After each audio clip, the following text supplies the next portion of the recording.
We're going to try to get back on schedule here. Welcome to the next session. We have three presenters in this session. Carol Breslin, Anna Elfenbein, and Yao Wang, Wang Yao. And we're going to get started. As we said before, the bios are in your packets, so I'm not going to take any time to introduce each one. In the interest of time, we're just going to start right off with the presentations. We will have a question and answer session after all three presenters have presented, so please hold your questions. I'll come up after they're finished, and we'll entertain your questions or comments at that time. After this session, we will be going to lunch in the grand hall downstairs where we had the introductory remarks and the breakfast, I guess it was. So without any further ado, I'd like to introduce Carol Breslin, and forgive me if I mispronounced the is it Gwynedd Mercy? Yes, it is. Gwynedd Mercy University and the Pearl S. Buck Writing Center. So please welcome Carol. Good morning, everyone. I was all prepared to say, can you hear me in the back? Because in the other room, they didn't have a microphone, and I was worried that my voice wouldn't project that far. But here we have a microphone, so we're all set. Well, I'm happy to be here with you and ready to share with you some ideas that I have on Pearl Buck's novel, The Good Earth, Gateways into the Good Earth Myth and Archetype in Pearl Buck's classic novel. Pearl Buck's prize-winning novel, The Good Earth, is an acknowledged classic of 20th century literature. Now, over 8 decades since its publication, it continues to attract readers. Many have attempted to account for the novel's continuing appeal, but Paul Doyle, author of the Fine Twain Authors Volume 1 book, gets it right, I believe, when he says, "The Good Earth stirs deep patterns of recognition within the minds and hearts of its readers, giving the sense," he continues, "of being shaped by eternities." Thus, despite cultural and chronological distances, each reader feels a personal connection to the struggles and sufferings of the novel's main characters, Wang Lang and Olan. We can account for this feeling of connectedness in many of the usual ways. First, Buck was an accomplished storyteller. She had developed and enhanced her natural gift by listening to storytellers on the streets of the Chinese community where she grew up, and by her extensive reading of Chinese and English classics. Thus, in her novel, she is able to tell a compelling story, one which keeps the plot moving forward in an interesting way, and one in which themes, events, and images reflect on each other, producing a pleasing richness, whether one is reading it for the first time or the fifth. A second point of connection arises from the author's treatment of fundamental, universal human experiences in moving, unforgettable passages. The novel may be set in the China of pre-revolutionary days, but one does not have to be Chinese or know the history of the period to be totally absorbed by the book. All are able to enter easily into the joy and apprehension of Wang Lang on the morning of his wedding day, and into the solitary pain and stoic courage of Olan as she gives birth again and again in situations of escalating tension and desperation. A third source of connection between the reader and the text lies in the ability of the author to create believable three-dimensional characters about whom we care and with whom we can identify ourselves. Buck's highest achievement here is found in Wang Lang and Olan, in whom may be seen the full range of the human condition and experience. Now, all of the above ways are obvious, ways in which the novel proves itself to be a classic, continually relevant and alive in each rereading of it. But other, more subtle devices are present as well, devices that stir our unconscious minds as we read, forging connections of which we may be unaware. One such device is the use of archetypal and biblical imagery. The latter biblical imagery is familiar enough to all of us. The former, as described by M.H. Abrams in his Glossary of Literary Terms, refers to images, patterns, and character types that appear in literature and works of art and reflect a set of very basic and universal mental forms that human beings seem to hold in common and which, when encountered in literature, draw forth a deep response. Interestingly, Buck is not usually credited with using such devices in her works. In fact, Doyle asserts that the critical neglect of her writing after 1939 stems from her lack of interest in using myth or symbolism or other elements characteristic of the modern novel. This lack of interest, he says, quote, gives critics relatively little to analyze and explicate. Her novels do not furnish the layers of meaning and the complexity that modern literary criticism demands, end quote. Several years later, Peter Kahn, author of Pearl S. Buck, A Cultural Biography, affirms this assessment, calling The Good Earth, quote, groundbreaking in its subject matter, but thoroughly conventional in its techniques, unquote. And yet images and symbols that create multiple layers of meaning do seem to be present, and they begin to appear very early in the novel. One rather spectacular set of symbolic devices that appears throughout The Good Earth is that of gates, doorways, walls, and windows. Such structures are ubiquitous in China, as anyone who has been there can testify, so the reader is not surprised to find them as part of the novel's landscape. In China, palaces and temples, even hutongs, are usually surrounded by a gated wall. What does surprise, however, is the way in which the author uses these structures beyond mere scene setting. First, Buck uses them to create the architecture, the organizational framework of the action, and second, to provide a mythic underpinning through a set of archetypal images. So I'll be talking about how those walls, gates, windows, and so on really structure the novel, and then how they give it deep layers of meaning. Structurally, gates, walls, and windows are used to shape and organize the action of the novel. Each appears at a critical moment in the plot to signal changes in action and development in character. As the novel begins, Wang Long awakens and tears away the paper at his bedroom window, letting in the spring morning and the beginning of his new life as a married man. This gesture initiates the action for Wang Long and the reader, as both look out of the window at the journey into adult life that is about to unfold. Leaving his father behind, Wang Long walks to the city alone and enters its gates, realizing that when he comes through them again, he will be changed. For as he notes, quote, there would be a woman walking behind him, unquote. The monumental nature of this change is signaled most dramatically by the next gate through which Wang Long ventures, the intimidating gate with its mocking gatekeeper and stone lions that stands before the house of Huang. Beyond this gate is Wang Long's encounter with his new bride, the beginning of their married life, the birth of their first son, and the prosperity of their first year. Importantly, Wang Long and his bride leave the house of Huang not by the intimidating front gate, but by a side gate known only to Olan, saving Wang Long from the chance of any further embarrassment by the gatekeeper, and cleverly foreshadowing the practical gifts that Olan will bring into his life.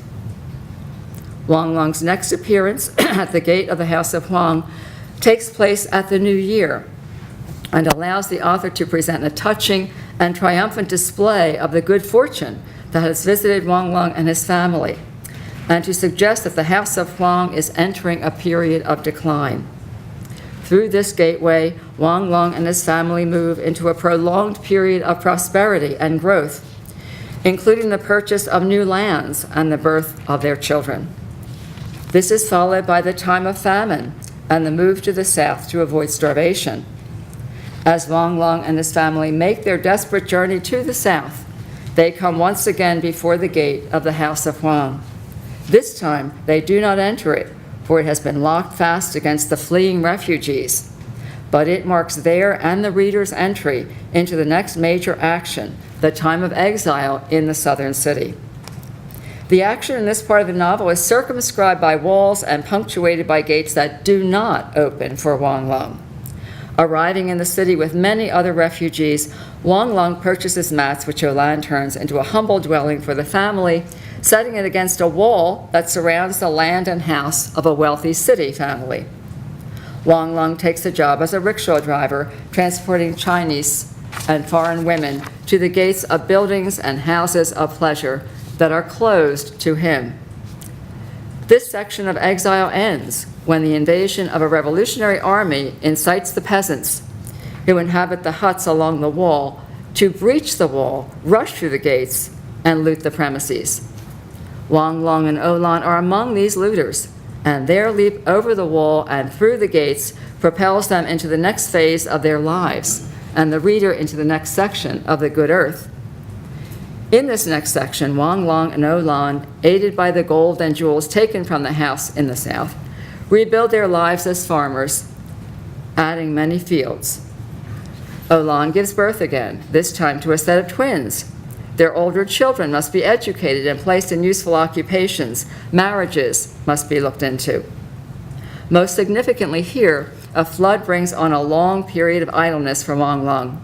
Unable to go to his fields, he grows bored, becomes critical of Olan's appearance and manners, and eventually strays from the farm to the city, where he begins a relationship with Lotus, an entertainer in a tea house, who will become his concubine. To open this new phase of his life, Wang Lung once more passes through the city gates, this time at night, the time of desire. Beyond this gate, the reader encounters the family problems that naturally arise with the introduction of a second woman and her servant into a household, including Olan's displeasure, squabbles over money, turf wars, and the eldest son's growing interest in the young and pretty stepmother. But all of these become rather insignificant when Olan falls ill and begins to decline, and this section ends with the longed-for marriage of her eldest son and Olan's death and funeral. Two last sets of gates and walls remain. Following the death of Olan, the Wang family takes up residence within the old house of Huang, available now because of the owner's need for money to support their severe opium addiction. The gate and walls that once intimidated the young Wang Lung are now his own and mark the final phase of his life, old age. During this phase, he will have to deal with the complexities of his growing family of sons, daughter-in-law, and grandchildren, and he will develop a late romance with a young serving girl named Pear Blossom. Having put to rest the problem of his thieving uncle by means of opium, he will encounter a new challenge from his nephew, now a soldier with a new revolutionary army that for a time takes up residence in Wang Lung's courts. Eventually, the gates and walls that Wang Lung once coveted begin to oppress him, and he flees them, choosing to live instead at the old farm in the company of his mentally handicapped daughter and Pear Blossom, with whom he maintains an affectionate but platonic relationship after their short and passionate interlude. The last set of walls and gates referred to in the novel anticipates Wang Lung's demise. These are the walls of his coffin and the gate of the family cemetery, where he will lie in death, surrounded by the earth that he has loved.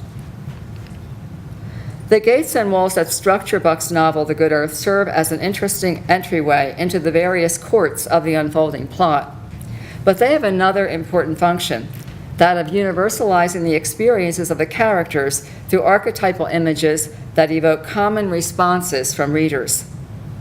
Gates and walls serve as important archetypal symbols in the earliest literature that we have, appearing at critical points in the classical journey of the hero as he undergoes the adventures of separation, initiation, and return described by Joseph Campbell and others.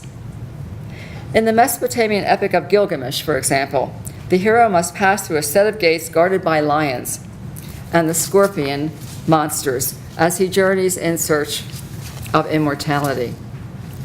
Upon returning to his home city of Uruk, he constructs a mighty wall, as he records the story of his travels.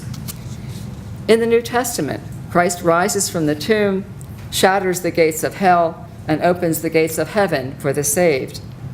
The heroes of the Iliad must reach the mighty walls of Troy before they can board their ships for home after a 10-year war. So lots of walls, gates, and so on in the literature. Chinese mythology features gods of walls, moats, and doorways that offer protection to human beings whom they enclose. These gods of walls and moats control the ravages of beasts that might destroy the harvest, broke droughts, halted excessive rain, and brought peace and prosperity. Door guardians were even more common. These spirits seized demons who harmed men and handed them over to were tigers for destruction.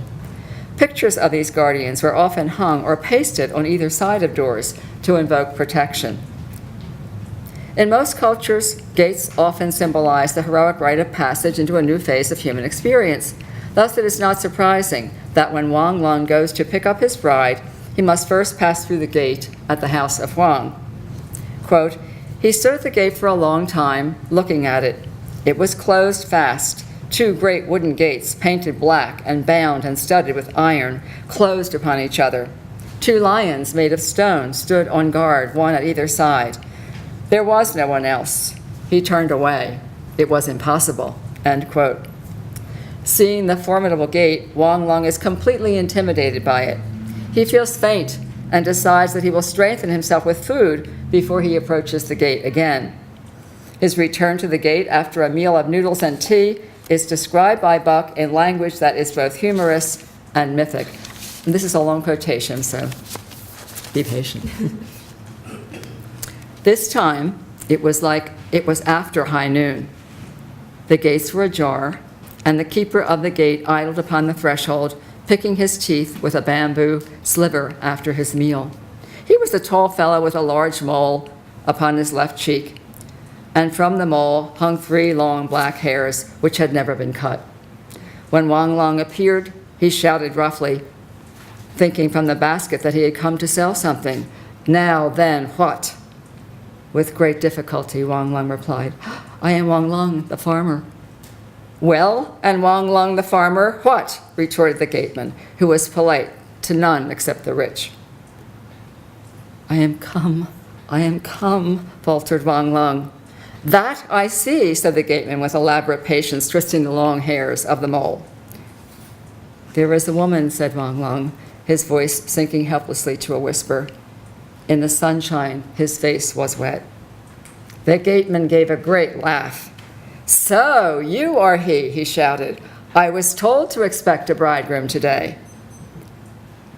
At last, Wang Lung said with anxiety, "Shall I go alone?" The gateman affected a start of horror. "The old lord would kill you." Then seeing that Wang Lung was too innocent, he said, "A little silver is a good key." With his face burning and his head bowed, he, Wang Lung, walked through court after court, hearing that voice roaring ahead of him. Then suddenly, when it seemed to him he had gone through 100 courts, the gateman fell silent and pushed him into a small waiting room. One cannot overlook the fairy tale mythic character of this scene. The hero protagonist, very much in the manner of Campbell's archetypal hero, experiences a life-changing moment, a young man's rite of passage. He has left behind his childhood and prepares to pick up the responsibilities of the adult. Before he can attain his bride and his future, he must get past the gate with the lions and monstrous gatekeeper.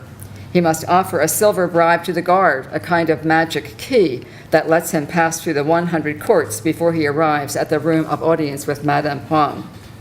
There he crosses the threshold into a new realm, a realm of the unfamiliar, as described by Camel, where he must overcome the power of darkness in the person of Madame Huang, who sits on a dais smoking opium. His fate in her withered hand, Wang Lung emerges victorious from this adventure, his new bride in tow, having gifted her with several green peaches as a sign of his newly won power. When Wang Lung visits the house of Huang for the second time, about a year later, he is accompanied by Olan and his newborn son, Another quotation. Then Wang Long had his reward at the great gate of the house of Huang. For when the gateman came to the woman's call, he opened his eyes at all he saw and twirled the 3 long hairs on the mole and cried out, "Ah, Wang the farmer, 3 this time instead of 1. And then seeing the new clothes they all wore and the child who was a son, he said further, "One has no need to wish you more fortune this year than you have had in the last." The gentleman was impressed with all he saw, and he said to Wang Long, "Do you sit within my wretched rooms while I announce your woman and son within."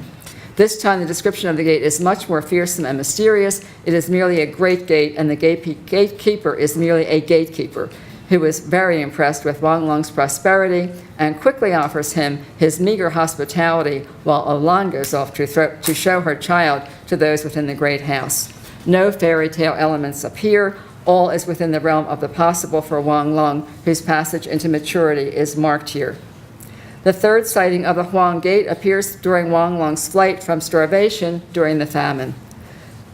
Quotation, "They were close to the gate of the great house now, but it was locked fast. The iron doors reared full to their height, and the stone lions gray and wind-bitten on either side. Upon the doorstep lay cowering a few dingy shapes of men and women, who passed famished upon the closed and barred gate, and when Wang Long passed with his miserable little procession, one cried out in a cracked voice, 'The hearts of these rich are hard, like the hearts of the gods. They have still rice to eat, and from the rice they do not eat. They are still making wine, while we starve.' These gates are a far cry from those that intimidated the young and inexperienced bridegroom. Here is no gatekeeper who might be bribed to let one enter. No opportunity to cross the threshold into a new realm where opportunity might be won. These are the gates of misery, locked fast against the poor and starving. Wang Long will get no help here. He must pass by and hope to survive. The gates and walls of the rich are obstacles and challenges to the hero who is forced to make his way as a refugee in the new city. When Wang Long and his family settle in the southern city, they find some degree of security and a subsistence-level existence within the city walls. But other walls inside the city effectively symbolize the difficulty endured by the poor as they attempt to achieve dignified, secure lives. Wang Long and Olan build a shelter of mats that cling to the walls surrounding the house of a rich family. When Olan and the children beg on the streets, Wang Long wears himself out with back-breaking labor as a rickshaw driver. Every day he carries passengers to the gates of the rich the gates of rich houses and fancy buildings, but never enters them himself. Instead of scaling these walls and entering these gates, thereby achieving the prize that lies within them, Wang Long and his family are effectively shut off from economic opportunity. They cling to the walls like fleas to a dog's back, a symbolic rendering of their slip into subhuman existence. I must stop now, but I think you can see how the figures of walls and gates and such not only give a kind of structure to the novel, but add dimensions of understanding that really universalize the character's experience and link them to all of its readers. Thank you very much.